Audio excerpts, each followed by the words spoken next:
Okay, I'm going to combine episodes 7 and 8. So thank y'all for tuning in. I wanted to say to anyone who saw it that I feel episode 7 was, you know how some people labeled Ay Diablo. I'll think of the name of this movie in a little bit. Let me Google it.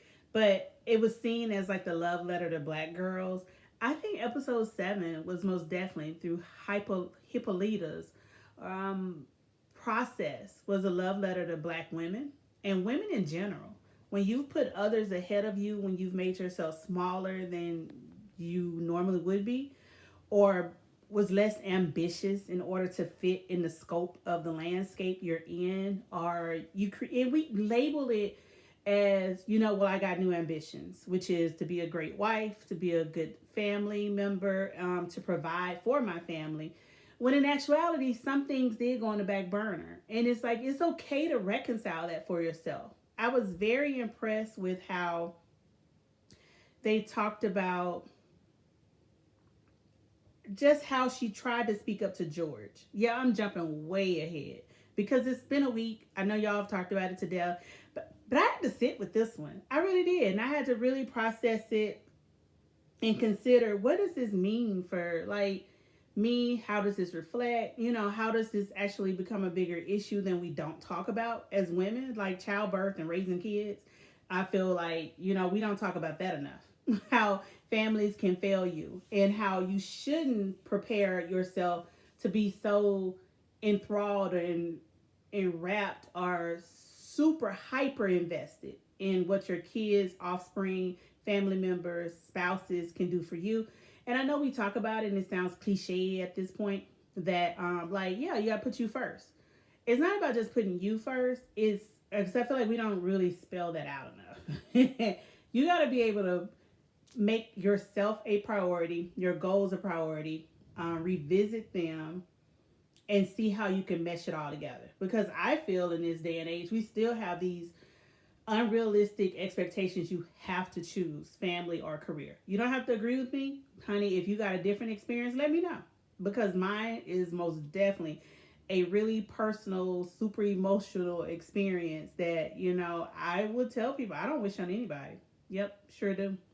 I'm not one of those people who, if you don't warn me, oh, I have to live it. I don't. Yeah, that's your experience. I'm gonna do something different. I had enough of them days. I ain't as young as I used to be. I'm not as dumb as I once was, or idealistic, or optimistic, or hopeful. Look here. Yeah, you give me some real warnings. Like, look, childbirth, these kids, life, careers, goals. Making it known, working through corporate culture, all those things come into play. And I think Hippolyta showed that. I am glad that Hippolyta gave the story. Hey, I'm going on a guidebook tour, and y'all watch my baby, and I'll be back. I have questions. How the hell did Tick get there so fast, and he ain't got no car? He's still been going to St. Louis. Like, was she down the road from St. Louis, and I just missed it? Ooh, y'all. I need some realities here. And the fact that those cops just rolled up on her, pulled guns on her. I know in 2020 they'll shoot, but I feel like even then they would really shoot and just, I don't know, I got something to say. You go with my ass. Like, you are going to pulverize me because I'm gonna talk real greasy or real slick. But I was glad Hippolyta got that gun and did not behave like some scared little girl. And she politely pulled that trigger. It sure needed to have happened. I'm glad Hippolyta and Tick was able to push one of the officers into the time spectrum. I don't know what we're gonna call it, but either way, the time warp. The movie is Ava DuVernay's Wrinkle in Time with Oprah, and everybody felt like it was a love letter to little black girls who want to dream or have fantasies and things of that nature. Again, Lovecraft Country doesn't strike me for the sci-fi. I'm sorry. I have a bestie who loves the Star Wars as Trekkie. I have others who enjoy the James Earl Jones. I'm not your father. Star Wars. Wait, did I say Star Trek or Star? Look, please don't beat me up in the comments. Yes, I still confuse Star Wars and Star Trek, but I promise I know the difference. I just am talking fast. I do this live. I don't edit, and I don't go back and make changes, which you could probably tell that'll come with time. Yeah, I'm tickled myself with how trifling that sounds. But at the end of the day, I am tuning in for the black culture. I'm tuning in for the struggle. I'm tuning in for the psychology behind how everyone interacts with one another and why. What motivates them? What are they after? And hoping for a positive ending that everybody ain't just gonna keep dying. Because they brought that up in episode 7 when Leticia, oh Lord, Leticia Lewis and Ruby argue back and forth about I ain't gonna say ain't shit, but they're real suspect partners. And at the end of the day, I still take Tick overtaking Christina Brathwaite pretending to be a white man, which was actually her former lover. Like, how that work? Y'all been sleeping together. I don't even know. Do we call this bi? Do we call it lesbians? Do we call it what? I don't even. And yes. I like some labels and I don't like other labels, but that ain't the point. The fact remains, Ruby makes me struggle so much. First off, I'm going to say it every time. I am glad, yeah, we're going into episode 8. Ruby has a shape that resembles mine. I am proud to see it on TV. I'm excited when I see it. Those little legs, top heavy at the bottom. And I have to tell people all the time, oh, you looking for breast and booty? You need to go check one of the Mississippi girls. I ain't from Mississippi, from Louisiana. So I got either or. And this is all I got for you. But at any rate, I must say, Ruby having to confront Emmett Till's death. Y'all, were they not using embalming fluid in the 50s? Even in the 60s? Because when Ruby said, when Diana asked her, what's that smell? That's him, isn't it? She was like, it's one of the hottest days in Chicago, baby. My whole, ooh. I don't like smelling weird smells in the house. Look, and I'm old school enough. My mama didn't even do this, teach me this. My niece was so old school, she would wash walls. You hear me? A metal bucket. I don't even know what the hell she got that from. You hear? But she would wash walls. But once I noticed, washing walls, she got a point. It knocks the smells out of everything. And that's why I'm real particular about carpet. That's why I have embraced other, I know it's in other cultures, but living in, real snowy winters, you tell people, would you please take your shoes off at the door? Now, I'm different. I would give you slides or booties. But now during COVID, and I have had to have people over, we've had to get stuff serviced. I give booties. I tape them to the door with a sign. Would you please put these on? Or, they walk in on hardwood floors first, and then I offer it. If you're going to come upstairs, you got to put on these. It matters. It genuinely matters. I'm glad they showed a high turnout. I'm glad they even covered like why they would need to be there. I was hurt and offended when Tick walked off himself. I'm glad Tick went to go meet to more about his family. Excuse me, I'm having hiccups, but I had more questions about all of this. So the episode was emotional for different reasons. It felt personal to know freedom is what Hippolyta was feeling, and now it rolls over into episode 7 where Tick is nervous to tell Diana her mama's dead. And I'm even more perplexed. Why would you just assume your mama's dead? She went on a tour guide, or to do the Green Book. Why is this such an issue that we jump straight to death? I can say for Hippolyta that it's hard for folks like me who are always managing, if not yourself, others, the situation, trying to, it's been established as part of trauma.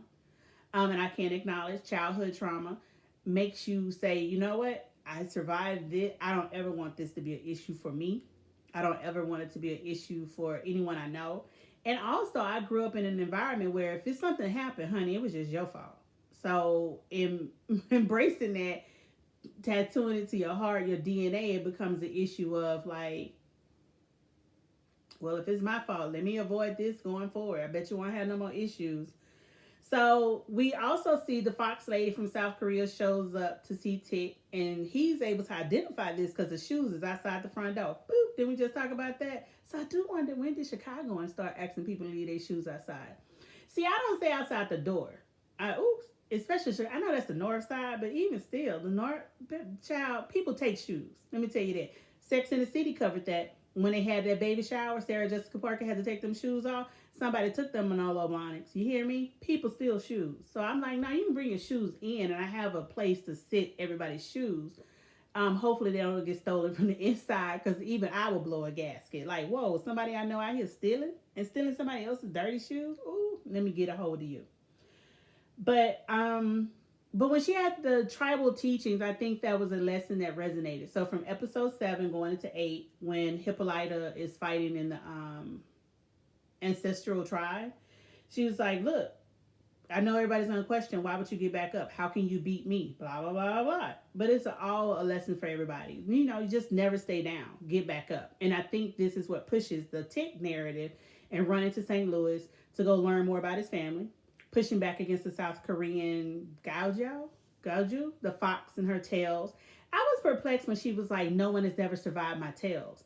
I felt like you aided and abetted that. You felt it was a danger for him and you saw it and you pushed him out. I was kind of also with Tick on this, which is if you didn't see how my demise is occurring, when it's going to happen, why are you here? And I'm mad he act like he couldn't see that. Honey, South Korea ain't Joliet. South Korea is not Romeoville.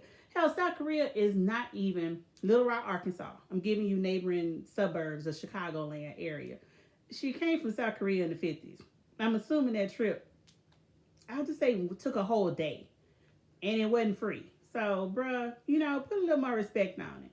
But at least he's able to acknowledge for Letty, which I get it. She threw him out of anger, but then didn't really want him to go. Because she still hasn't told him, guess what, y'all? She pregnant. Yes, his ancestor came to her, I guess his grandmama, and him too in a dream. They both had the same vision, and she's pregnant, and yet she didn't reveal it. She talked about other stuff. We do learn later, Tick identifies and knows that he has a child, George Freeman, and his son writes a book, Lovecraft Country, giving information about, the family heritage and what happened. Some things changed a little bit, like Christina was a man. I was like, honey, pay attention to that. That wasn't just no change for editing an artistic license. Christina had some extra stuff going on. That boy must have had an eye for it, a third eye, or lived long enough and saw it. Maybe Ruby came out with it. Maybe Leticia, his mama, told him Ruby's partner is really a man. I don't know. But the end and short of it is Letty makes a real deal with Christina Brainwith in the church praying. Like, look, Christina, I didn't take you for a religious one. I wasn't, but I was risen from the dead.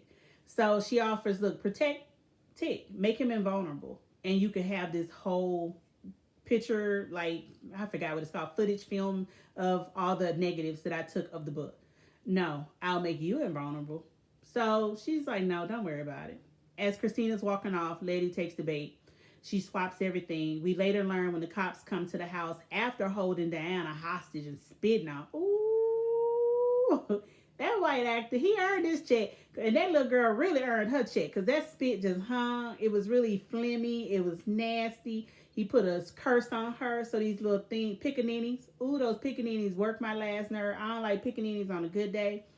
But I try and accept it as part of heritage and culture and try and take a negative and make it super positive. But with their nails growing long and they were there to do her dirt, no one else could see it but her, that bothered me. The fact that she ran off from the funeral, she followed the cop. She went to talk to him after he went by Leticia's place to try and enforce a warrant. And the juju lady, I don't know how they call it on this show, but I'm going to call it for home. Voodoo, juju. The root lady put a hex over the house so she's still being protected because the cop could walk in, but guess what? The captain couldn't. And that's when he was like, let's just go. And then they went out and just started shooting up the house. And I was really shocked when Leticia didn't just immediately get down. My girl, you pregnant. You ain't got to protect this baby. Ruby had to holler for it. But she ultimately popped up when I guess she realized at some point she's protected. Christina gave her covering. And then that's when Tick, walks up. And the cop is like, yo, don't move. Of course, he gets scary and shoot. And Leticia runs out to try and protect him. It's just like, oh. Y'all, it's just so, it's hard. And this is why I was taking, some time to digest it. I'd rather deal with the monsters now than deal with the racism. Because it's still prevalent today. And it just weighs on me. And when the Breonna Taylor indictment came out, as we all know how that played out, and then the Wells Fargo statement was made known that day. It just really felt like a double gut punch. Like, what's going on here? Like, how did this even become headline news now on this specific day? Or media entities holding on to this stuff to put it out so they can get, is it being revealed immediately like TMZ for the scoop? Are they holding it so they can get the clicks? What's happening here? At any rate, one of those little tripifolia things that trigger my whole, I hate to see it, anxiety, scratchiness. It's not a phobia, it just, I promise y'all, it makes my skin crawl. He jumped up, protected Tick, and you could tell at some point when they were running from it, it's no longer chasing them, it's serving them as a pet. So I don't know if Christina gave him that or if Tick is walking into his family fortunes. He did see when he went to visit the older church lady who knew his mother and spoke of her family, the book was gone. Everything from Tulsa was burned to the ground. But he could see from images that photographs that she had of her, they had the same scarring. It looks like a tattoo, but it's a scarring. I will say I didn't like how it wrapped. I felt bad that Deanna came up missing. Everybody's looking for her. She's out here chasing the captain, and the two little pickaninnies chasing her with nails that are apparently razor sharp and 20 inches long, and they grow as they need to. Everybody on Twitter had some good commentary about the dance routine them little girls had. They were scared, but they was keeping the groove. It looked like a bad Pickaninny Gemini set. Like one side, whatever she had inverted was on the other twin. At any rate, she caught up to the captain. She busted in on his meeting. She told him the room stunk. I guess they still had that dead man with no tongue in there riding. I don't know. She spat on him because he spat on her. And he was like asking her for the orderly, which is what Hippolyta had. Oh, and she cussed out that deputy. Like, and Hippolyta's not no African name. It's Greek, you dumbass. He needed to hear that. Immediately when I heard that name, I was like, oh, where did that name come from? The constellations? Or did the Greek have a god? I don't know. It was just like, why y'all be so dumb? Y'all know it's TV, but these people represent someone in real life. At any rate, she didn't take the offer that the captain provided. And, he held back his deputy from chasing after her, saying she dead anyway. The curse is in a fit. And that's when they went on over to Letitia's place and shot it up. And then, the thing from the monster with all the ground ate all the deputies and the shit. We didn't see the captain get eaten directly. I'll have to rewatch it because maybe he did get eaten on camera, but you're to presume he's good, dead, and gone. The monster protected them. Only 2 more episodes. I can't wait to see how it unfolds. We learned Deanna makes it home. Tick's daddy is yelling at her. He's officially out. His wife knew. Tick is more concerned about, did my mama know you was gay like this? Oh, they used the F word, and you could tell like the Overton window has shifted. I did not feel comfortable even hearing that word. Like, you just can't be going around calling people that word. So at any rate, I do like that daddy was explicit, or he stated, yeah, she knew this about me. I can respect, look y'all, I can respect when people come with agreements and it works for them. That's why now I'm over Giselle and Jamal Bryant. I used to respect her for leaving him, but clearly, if Giselle married that man and he cheated on her when they was engaged and he keep having babies, Giselle likes that in a whole new way. And you know what? She is not about some empowerment or anything else because she want to hide it. But anyway, back to Deanna. Deanna made it home. Daddy Tick's dad has like questioned like what's going on. She locks herself in the bathroom. Y'all, I felt this child after she went on that rant, which I understand you heard your daddy already did, you think your mama did. But you don't talk to me like that. And I came up in the 80s and we couldn't even talk like that. I don't care who died. You'll die next. That was the attitude. That was the behavior.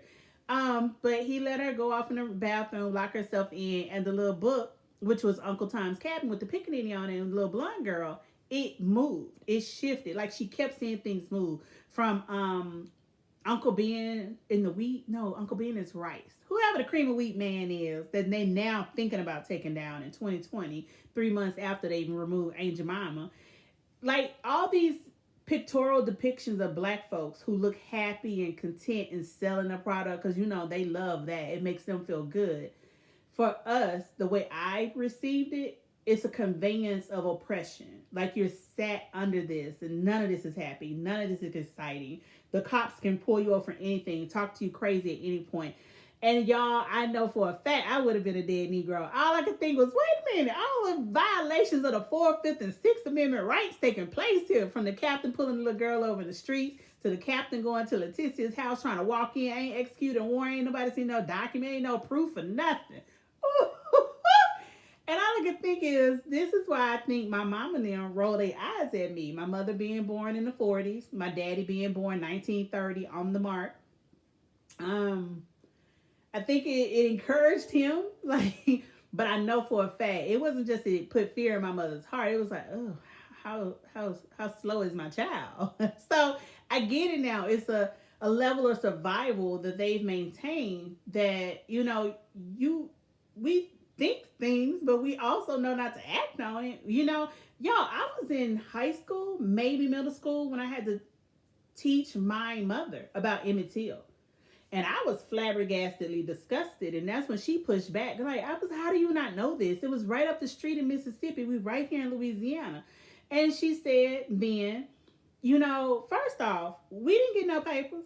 Only time I saw a paper when we go work for the white folks. My mother was a domestic. By all means, try it in the comments if you want. I'll get with you. And what time do we have to even know these things? I get it. Y'all got TVs now. Stuff is there. But I'm like, but it went for years. This was a huge discussion. You have a dedicated black paper at home. We had two, actually. We used to have four, I heard. But anyway, I'm only familiar with two of them. They should have covered it at some. Who could afford that? And I get it now because of trying to do voter registration for so many years. People are so busy trying to survive, they don't have the luxury to think or know about other stuff. And also, if you're really trying to survive, you don't allow yourself to even, like now, present day, think of the Sandra Bland, Breonna Taylors. And I'm bringing up the women because I am a woman. There are males that most definitely cut my heart. Tamir Rice being just a baby. Oh my. Tamir Rice being a baby doing what he was supposed to do. So my voice is going to start to shake. So I'm going to switch this subject. It is hard. I can see that now. It is hard knowing such injustices occur and also understanding the legal implications behind it and the legal steps that can be taken, like with the current AG right now. As many people who want to lynch him publicly, figuratively, my concern becomes you take that black professional through such, which actually we're a year later from the judge in Dallas, the sister. I think she was a Delta. I don't know. But at any rate, the black judge over the Amber Geiger case, and you drag them through the mud, sully their reputation. What you think you're doing for the rest of us? What you think you're doing when you open up that gateway for everybody to then malign us based on these rules are being super enforced on us? But our counterparts don't have that same responsibility. If they make a faux pas at work, oh, just another day. just maybe we'll let them out of prison. Maybe we won't. It's that kind of stuff. And I actually am not here for the sister who hugged Amber Geiger. By no means. I'm also not one of those individuals, and say like, let's hug it out. No. Just at an international image of what that looks like, I just can't do it.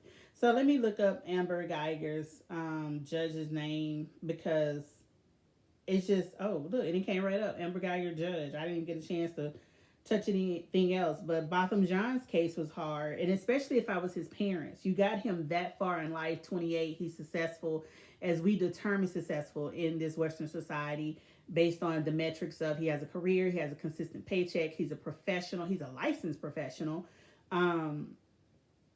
It's just so much about that. Like, Tammy Kemp was the judge. And yeah, I'm not for that.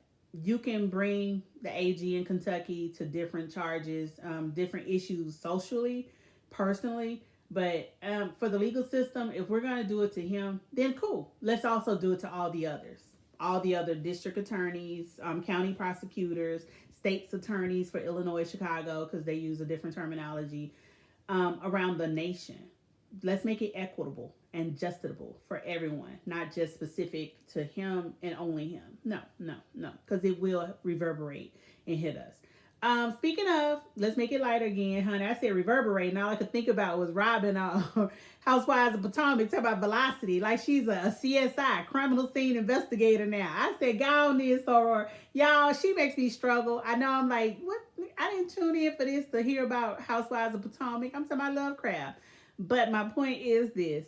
There is much to be said. I look out for the next two episodes. I hate the way this episode ended tonight. Ooh, they could have made it better. You know, don't leave me on the edge. This is why I need everything loaded all at once. Give me some Netflix style. I'll even take Prime style. Now Hulu will load up 3 things at a time, maybe 2. But it would be nice to give me more.